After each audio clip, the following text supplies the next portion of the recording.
muna, ihanda mo ang guest room para kay Crisanta. Opo, ma'am. Ano pang tinatayo-tayo mo? Sabi ko nga po, ito na po. Crisanta, pinahanda ko ng kwarto mo. Elvira, paano mo nagawang baliktarin ang lahat? Paano biglang ako na ang gusto ni Inigo at hindi na si Romana? Nakita kong hindi nainom ni Inigo ang alak ni Gayon. Kaya, hinaputan ko siya. Dad na talaga, palaging late. Well, si Daddy masyadong busy. Inigo? Tita Elvira. I'll see you inside. Okay? Sige, Mayor. Mamaya ako. Nababore ako, wala pang daddy mo. Tita, nag-text na po si Daddy. Sabi, pabalik na daw po siya. Oh well, habang hinihintay natin siya, drink with me. Here. Sige. That's a good boy. Cheers! For your future love. Salamat po.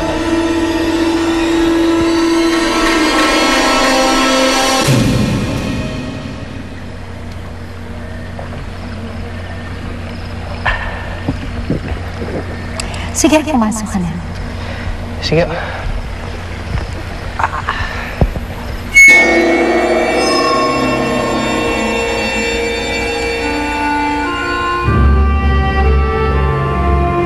Mawawala din yan, Inigo.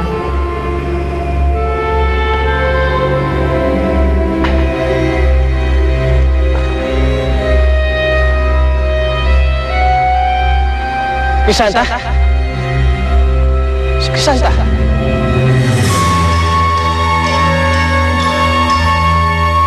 Hanggang kailan ko ba hawak si Inigo? Sandali lang ba yun o matagal gagana ang gayuma? Napakarami mo namang tanong. Just enjoy it, Crisanta. Ngayong nasa sayo na si Inigo, aasahan kong tutuparin mo ang pangako mo sa akin na magiging isa kang itim na sorcerer para sa akin. Tutuparin ko ang usapan natin. Dahil utang ko sa'yo si Inigo. Kaya kung ano man yung itim na sorcerang yan, pumapayag na ako. Gusto kong malaman kung paano mo nagawa ang lahat. Hindi ka pa handang aralin ito, Crisanta. Ipaliwanag mo sa akin. Saan mo ba nakuha yung kapangyarihan mo? Kaya ko rin bang gawin lahat ng yun? Matulog ka na muna. Bukas na bukas, ipapaliwanag ko sa'yo ng buong-buo ang lahat. Pero sa ngayon, tanggapin mo muna kung ano ang nangyayari sa inyong dalawa ni Inigo. Gantimpala ko yan sa'yo. Pasasalamat ko sa pagsama mo sa akin at sa pagbibigay mo sa akin ng tiwala mo. Good night, Crisanta.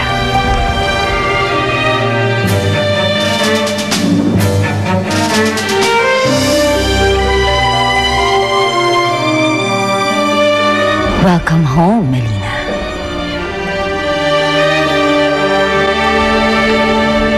Hanggang kailan po siya bibigyan ng dugo? Buong gabi sana kung patuloy pa rin ang supply. Pero ligtas na siya sa panganib, Doc. Kailangan niya pang magpahinga. Sige, iwan ko muna kayo.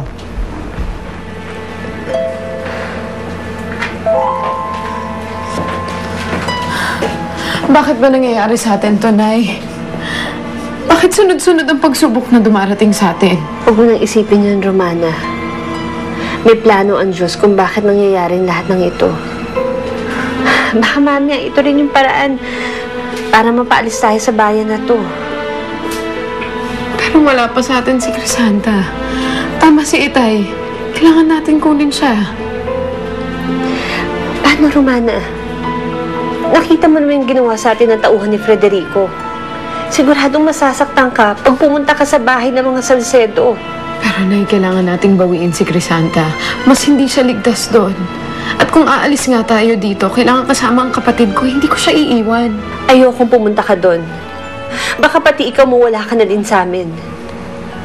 Romana, hindi ko kakayanin parehas kayo mawawala ng kapatid mo. Mangako ka sa akin.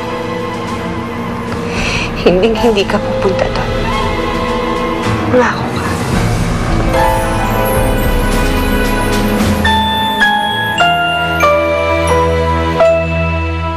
Nangako kang ipapaliwanag mo sa akin ang lahat. Crisanta, bakit hindi ka na lang ba maniwala sa mga sinasabi ko? Basta't makapangyarihan tayo. Maski ikaw, meron kang angking kapangyarihan. Paano naman nangyari yun? Eh simula pagkabata ko, wala naman ako nagagawang kakaiba. Makapangyarihan ka.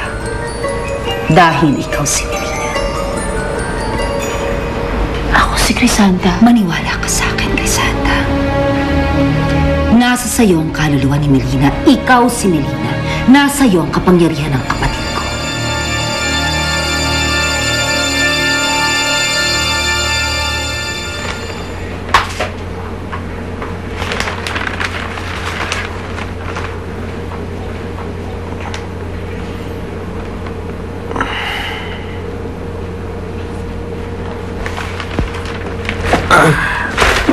Pare, dahan-dahan lang.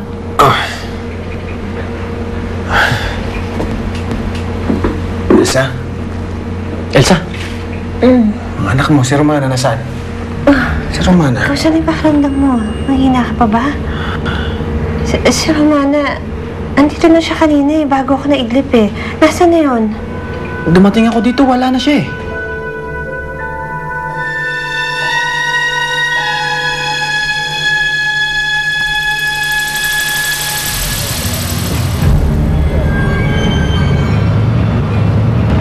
Sigurado po ba kayo na nandyan si Crisanta? Oo. Ito namin siya hinatid ni Inigo kagabi. Ang sabi niya, dito raw muna siya makikitira. Sige, salamat ha. Basta tandaan mo naman, nakakampi mo kami. Yan lagi mong tatandaan, ha? Ang importante, Iha, pangako mo sa akin, wag mo isusuko ang laban. Alam mo, imotera ka eh. Nahanap na tayong sir sa bahay. Basta tayo. Ingat ka dito, ha? Ingat ka, ha? Salamat ulit. Oo, let's go.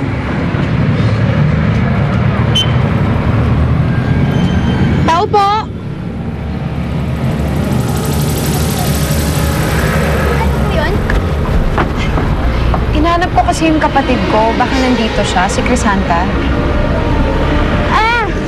Nasa ano? Nandyan? bilin ni Mama na huwag ka daw kakausap o papasok kahit sino. Kakausapin ko lang naman kapatid ko eh. Sorry. Hindi ko alam kung sinasabi mong kapatid mo eh. Hindi ka lang. May linising ka pa sa bahay. Marami ka nilinis.